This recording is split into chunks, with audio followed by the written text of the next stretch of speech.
HSC 2026 batch. কি অবস্থা সবার? তোমাদের আজকের ক্লাস পৌরনীতি ও নাগরিকতা প্রথম পত্র তৃতীয় অধ্যায় ওয়ান শট এমসিকিউ ক্লাসটি আমরা শুরু করছি। যোগ্যতা অনুযায়ী পেশা নির্ধারণ, এটি কোন ধরনের সাম্যকে নির্দেশ করে? এটি কি অর্থনৈতিক সাম্যকে নির্দেশ করে? পেশা গ্রহণ ও উপার্জন সরাসরি অর্থনীতির সাথে জড়িত।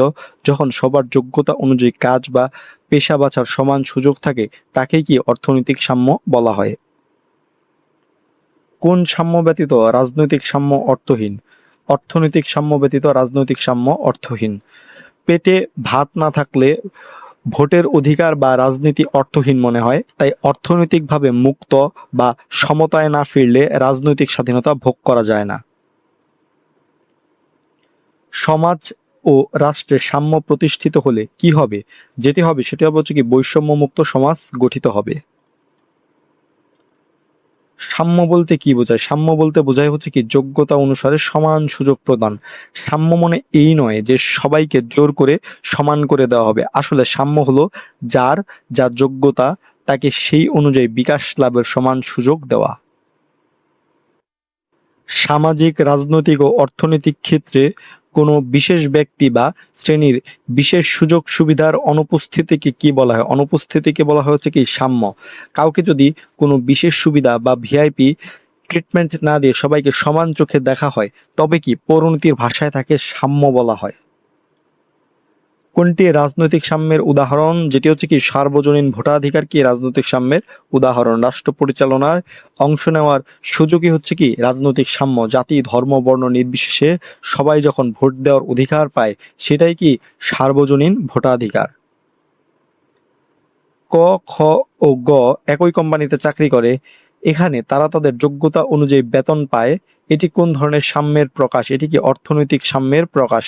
চাকরি, যোগ্যতা অনুযায়ী পারিশ্রমিক ও বেতন এসবই অর্থ বা অর্থনৈতিক অধিকারের অংশ, তাই এটি কি অর্থনৈতিক সাম্য।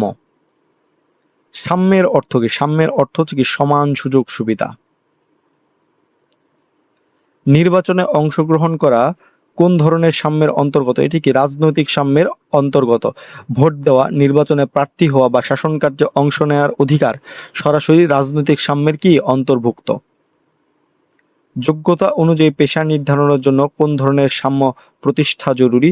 অর্থনৈতিক সাম্য প্রতিষ্ঠা করা জরুরি। ফল ব্যবসায়ী বাবুল মিয়া এবারের ইউনিয়ন পরিষদ নির্বাচনে অংশ নিয়ে বিপুল ভোটে সদস্য নির্বাচিত হন। বাবুল মিয়ার ক্ষেত্রে কোন ধরনের সাম্য প্রতিষ্ঠিত হয়েছে? রাজনৈতিক সাম্যটা প্রতিষ্ঠিত হয়েছে। বাবুল মিয়ার পেশা যাই হোক না কেন, রাষ্ট্র তাকে নির্বাচনে প্রতিদ্বন্দ্বিতা করার সুযোগ দিয়েছে, এটি তার রাজনৈতিক সাম্যের বহিঃপ্রকাশ।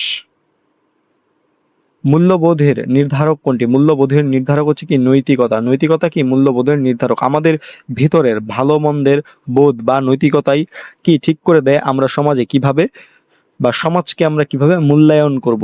তাই নৈতিকতাই মূল্যবোধের কি প্রধান নির্ধারক।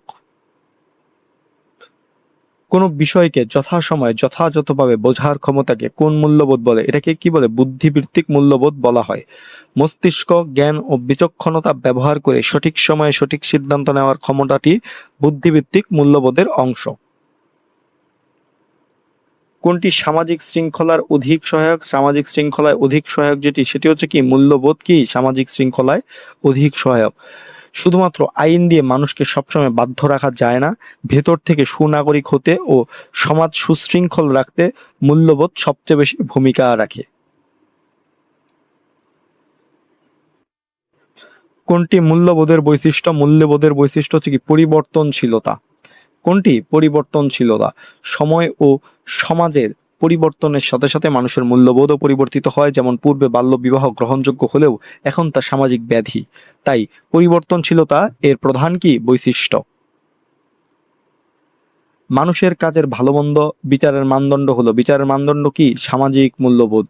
সমাজ যেসব চিন্তা ভাবনা বা আচরণকে গ্রহণ বা বর্জন করে সেটাই কি সামাজিক মূল্যবোধ, যার মাধ্যমে ভালো ও মন্দের বিচার করা হয়। স্বচ্ছতা, জবাবদিহিতা, আইনের শাসন ও স্বাধীন বিচার বিভাগ নিচের কোনটিকে নির্দেশ করে? সুশাসনকে নির্দেশ করে। সুশাসন এর প্রধান চার স্তম্ভই হলো স্বচ্ছতা, জবাবদিহিতা, আইনের শাসন ও বিচার বিভাগের স্বাধীনতা। সামাজিক মূল্যবোধের উপাদান কোনটি? সামাজিক মূল্যবোধের উপাদান হচ্ছে কি সামাজিক ন্যায় বিচার। কোনটি রাজনৈতিক মূল্যবোধ? রাজনৈতিক মূল্যবোধ হচ্ছে কোনটা? যে নির্বাচনের জয় পরাজয়কে মেনে নেওয়া, গণতান্ত্রিক প্রক্রিয়ায় জয় পরাজয়কে আনন্দের সাথে মেনে নেওয়া একজন রাজনীতিবিদের পরম রাজনৈতিক মূল্যবোধ। পরমত সহিষ্ণুতা কোন ধরনের মূল্যবোধ? এটিও কি একটি নৈতিক মূল্যবোধ। পরমত সহিষ্ণুতা অন্যের মতামত বা ভিন্ন মতকে শ্রদ্ধা করার মানসিকতা একটি বিশেষ নৈতিক গুণ যা নৈতিক মূল্যবোধ গঠন করে। মূল্যবোধের ক্ষেত্রে কোনটি অত্যাবশ্যক? যেটি অত্যাবশ্যক সেটা হচ্ছে কি নৈতিকতা অত্যাবশ্যক। নৈতিকতা ছাড়া মূল্যবোধ দাঁড়াতে পারে না। নৈতিকতাহীন চিন্তা কখনো ইতিবাচক মূল্যবোধ তৈরি করে না। হল্যান্ডের মতে আইনের উৎস কয়টা? হল্যান্ডের মতে আইনের উৎস কয়টা? 6টা। অধ্যাপক হল্যান্ডের মতে আইনের উৎস 6টা: প্রথা, ধর্ম, বিচারকের রায়, বিজ্ঞানসম্মত আলোচনা, ন্যায়বোধ ও আইনসভা। আইনের শাসন কোন মূল্যবোধকে শক্তিশালী করে? আইনের শাসন কি গণতান্ত্রিক মূল্যবোধকে শক্তিশালী করে। যেখানে আইনের শাসন থাকে সেখানে গণতন্ত্র সুসংহত থাকে, ফলে গণতান্ত্রিক মূল্যবোধ কি শক্তিশালী রূপ নেয়। আইনের সুপ্রাচীন উৎস কোনটি? আইনের সুপ্রাচীন উৎস হচ্ছে কোনটা? প্রথা। কোনটা? প্রথা। লিখিত আইন আসার অনেক আগে থেকেই মানুষ প্রচলিত প্রথা, আচার ও রীতিনীতি মেনে চলত, তাই প্রথাই কি আইনের সবচেয়ে পুরনো উৎস। যুক্তিসিদ্ধ ইচ্ছার অভিব্যক্তি আইন কে বলেছেন? বলেছেন হচ্ছে কে? অ্যারিস্টটল। গ্রিক দার্শনিক অ্যারিস্টটলের বিখ্যাত উক্তি এটি যে যুক্তিসিদ্ধ ইচ্ছার অভিব্যক্তি কি আইন। কোন কর্তব্য পালনে ব্যর্থ হলে নাগরিককে রাষ্ট্র কর্তৃক প্রদত্ত শাস্তি ভোগ করতে হয়? কোন কর্তব্য? আইনগত কর্তব্য পালনে ব্যর্থ হলে। নৈতিক কর্তব্য না মানলে সমাজ নিন্দা করে, কিন্তু আইনগত কর্তব্য যেমন ট্যাক্স না দেওয়া এইসব ভঙ্গ করলে রাষ্ট্রের শাস্তির মুখোমুখি হতে হয় নাগরিককে। আইন শব্দটি কোন ভাষার? আইন শব্দটি কি ফার্সি ভাষার একটি শব্দ। বাংলায় ব্যবহৃত শব্দ আইন শব্দটি একটি ফার্সি শব্দ, যেমন আদালত, ফরমান ইত্যাদিও কি ফার্সি ভাষা থেকে এসেছে। আইন মানুষের কোন ধরনের আচরণ নিয়ন্ত্রণ করে? আইন মানুষের কি বাহ্যিক আচরণ নিয়ন্ত্রণ করে। আইন মনের ভেতরের চিন্তা ধরে না, মানুষের বাইরে কিভাবে আচরণ করছে সে বা কাজ করছে সেটাই কেবল কি নিয়ন্ত্রণ করে। আইনের শাসন কোন মূল্যবোধকে শক্তিশালী করে? আইনের শাসন যেটা আছে কি গণতান্ত্রিক মূল্যবোধকে শক্তিশালী করে। আইনের শাসন নিশ্চিত হওয়া মানেই নাগরিকের অধিকার রক্ষা হওয়া, যা মূলত কি গণতান্ত্রিক চিন্তাধারাকেই কি শক্তিশালী করে। রাষ্ট্রীয় কর্তৃত্ব, যৌক্তিকতা, আচরণ নিয়ন্ত্রণ, প্রশ্নবোধক। এখানে যে প্রশ্নবোধক চিহ্নিত স্থানে কোনটি হবে? সেটি হচ্ছে কি আইন। রাষ্ট্রের কর্তৃত্ব থাকে, যুক্তি থাকে এবং মানুষের বাহ্যিক আচরণ নিয়ন্ত্রণ করে, এই তিনটি কি আইনের প্রধান বৈশিষ্ট্য। স্বাধীনতার প্রধান রক্ষা কবচ কোনটি? স্বাধীনতার প্রধান রক্ষা কবচ হচ্ছে কোনটা? আইন। আইন আছে বলেই সব নাগরিক নিরাপদে স্বাধীনতা ভোগ করতে পারে, তাই বলা হয় আইনই হচ্ছে কি স্বাধীনতার প্রধান রক্ষা কবচ। কোন দেশের আইন প্রথা নির্ভর? কোন দেশের আইন প্রথা নির্ভর? যুক্তরাজ্যের আইনটি কি প্রথা নির্ভর। যুক্তরাজ্য বা ইউকে এর সংবিধান মূলত অলিখিত এবং তাদের আইন ব্যবস্থা বহুল অংশেই কি প্রাচীন প্রথা ও রীতিনীতির উপর ভিত্তি করে কি গড়ে উঠেছে। ল্যাক শব্দের অর্থ কি? ল্যাক শব্দের অর্থ হচ্ছে অপরিবর্তনীয়। আইন শব্দের টিউটনিক মূল শব্দ হলো ল্যাগ, যার অর্থ হলো স্থিতিশীল বা অপরিবর্তনীয় নিয়ম। মানবাধিকার সুরক্ষার সবচেয়ে গুরুত্বপূর্ণ পদক্ষেপ কোনটি? সবচেয়ে গুরুত্বপূর্ণ পদক্ষেপটি হলো হচ্ছে কি আইনের শাসন প্রতিষ্ঠা। স্বাধীনতা উপভোগ করার জন্য বেশি প্রয়োজন কোনটা? আইন। যেখানে আইন নেই সেখানে স্বাধীনতা থাকতে পারে না, উক্তিটি দ্বারা প্রকাশ পায়। উক্তি দ্বারা যেটি প্রকাশ পায় সেটি হচ্ছে কি আইন ও স্বাধীনতার সম্পর্ক। এই উক্তিটি মূলত আইন কিভাবে স্বাধীনতাকে রক্ষা করে, নিয়ন্ত্রণ করে, অর্থাৎ উভয়ের মধ্যকার গভীর সম্পর্ককে কি নির্দেশ করে। যেখানে আইন নেই সেখানে স্বাধীনতা থাকতে পারে না, উক্তিটি কার? উক্তিটি হচ্ছে কার? জন লকের। জন লক এই ঐতিহাসিক কথাটি বলেছেন, এটি মনে রাখার মতো একটি বিষয়। 1789 সালে ফরাসি বিপ্লবের মূল মন্ত্র কি ছিল? 1789 সালে ফরাসি বিপ্লবের মূল মন্ত্র ছিল হচ্ছে কি যে সাম্য, মৈত্রী ও স্বাধীনতা।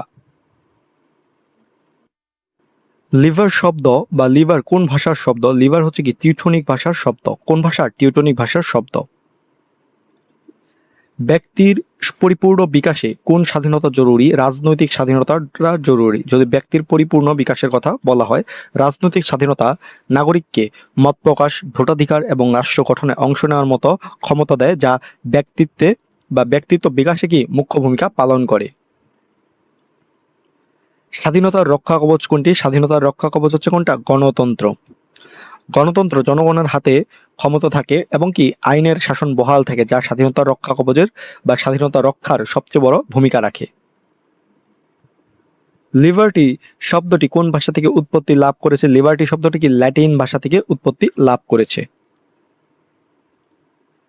স্বাধীনতার ইংরেজি প্রতিশব্দ কোনটি? স্বাধীনতার ইংরেজি প্রতিশব্দ হচ্ছে কি লিবার্টি। কোনটা? লিবার্টি। স্বাধীনতার সবচেয়ে গুরুত্বপূর্ণ রক্ষা কবচ কোনটি?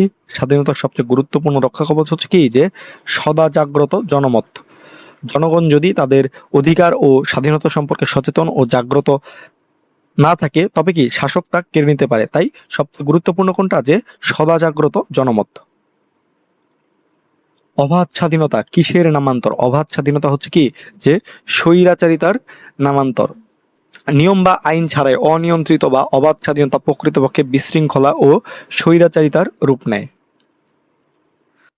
জাতীয়তাবোধে উদ্বুদ্ধ হয়ে স্বাধীনতার প্রচেষ্টার জন্য কোন বিষয়টি প্রয়োজন? কোন বিষয়টি? সেটি হচ্ছে কি যে রাজনৈতিক সংগঠন। একটি সুসংগঠিত রাজনৈতিক সংগঠনই জনগণকে ঐক্যবদ্ধ করে স্বাধীনতার দিকে পরিচালিত করতে পারে। লিবার শব্দের অর্থ কি? লিবার শব্দের অর্থ হচ্ছে কি মুক্ত থাকা। কি থাকা? মুক্ত থাকা। টিউটনিক মূল লিবার শব্দের শাব্দিক অর্থ হচ্ছে কোনো বাধা ছাড়া মুক্ত থাকা। রাজনৈতিক স্বাধীনতা কোনটি? রাজনৈতিক স্বাধীনতা হচ্ছে কি সরকারি চাকরি লাভের অধিকার। রাষ্ট্রীয় যে কোনো দপ্তর বা সরকারি চাকরিতে সমান সুযোগ পাওয়ার অধিকার রাজনৈতিক স্বাধীনতার কি একটা অংশ। সামাজিক স্বাধীনতা হলো স্বাধীনতা কোনটা? যে জীবনযাত্রার স্বাধীনতা। সমাজে শান্তিতে বসবাস, চলাফেরা ও নিজের পরিবার ও জীবনযাত্রা পরিচালনার অধিকারকেই কি সামাজিক স্বাধীনতা বলা হয়। কোন স্বাধীনতা ছাড়া রাজনৈতিক স্বাধীনতা মূল্যহীন? কোন স্বাধীনতা? অর্থনৈতিক স্বাধীনতা ছাড়া কি রাজনৈতিক স্বাধীনতা মূল্যহীন। 1971 সালে বাংলাদেশের স্বাধীনতা অর্জন কি ধরনের স্বাধীনতার উদাহরণ? এটি কি জাতীয় স্বাধীনতার উদাহরণ। যখন কোনো দেশ বা জাতি বিদেশি শাসন থেকে সম্পূর্ণ মুক্ত ও সার্বভৌম হয়, তখন তাকে কি জাতীয় স্বাধীনতা বলা হয়। কোনটি রাজনৈতিক স্বাধীনতা? ভোট প্রদান কি একটি রাজনৈতিক স্বাধীনতা। ভোট প্রয়োগ করা নাগরিকের কি একটি প্রধান রাজনৈতিক অধিকার ও স্বাধীনতা। ক নামক দেশটি স্বাধীনভাবে পরিচালিত এবং বহিঃশত্রু নিয়ন্ত্রণ মুক্ত। বর্ণিত দেশটিতে কোন ধরনের স্বাধীনতা বিদ্যমান? জাতীয় স্বাধীনতা বিদ্যমান, কারণ কি দেশটি বহিঃশত্রু মুক্ত এবং কি সার্বভৌম। স্বাধীনতার শর্ত কোনটি? স্বাধীনতার শর্ত হচ্ছে কি আইন।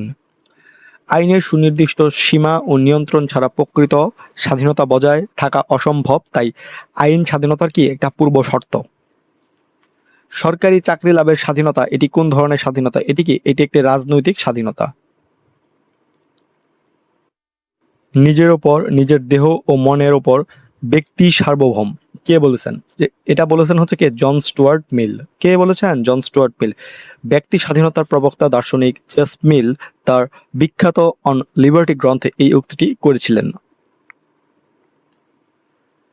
ডেভেলপমেন্ট ভার্সেস ফ্রিডম গ্রন্থের লেখক কে? অমর্ত্য সেন। এই গ্রন্থের লেখক কে? অমর্ত্য সেন। নোবেলজয়ী অর্থনীতিবিদ অমর্ত্য সেন তার এই বিখ্যাত বইটিতে উন্নয়ন ও স্বাধীনতার সম্পর্ক তুলে ধরেছেন। স্বাধীনতা পরিচালিত ও নিয়ন্ত্রিত হয় নির্দিষ্ট ও সুস্পষ্ট এক কি আইনের মাধ্যমে, যাতে একজনের স্বাধীনতা অন্য কারো ক্ষতি না হয়। তাই রাষ্ট্র স্পষ্ট আইনের মাধ্যমে স্বাধীনতার নিয়ন্ত্রণ ও নিশ্চিত করে থাকে। অর্থনৈতিক স্বাধীনতা বলতে বোঝায়, অর্থনৈতিক স্বাধীনতা যেটা বলতে বোঝায় কি অভাব হতে মুক্তি। পৌরনীতিতে অর্থনৈতিক স্বাধীনতা মানে অফুরন্ত সম্পদের মালিক হওয়া নয়, বরং দৈনন্দিন অভাব ও বেকারত্ব থেকে কি মুক্তি পাওয়া। তাই এই ছিল পৌরনীতি ও নাগরিকতা প্রথম পত্র তৃতীয় অধ্যায় ওয়ান শট এমসিকিউ ক্লাসটি। তোমাদের সকলের জন্য শুভকামনা রইল। ধন্যবাদ সকলকে।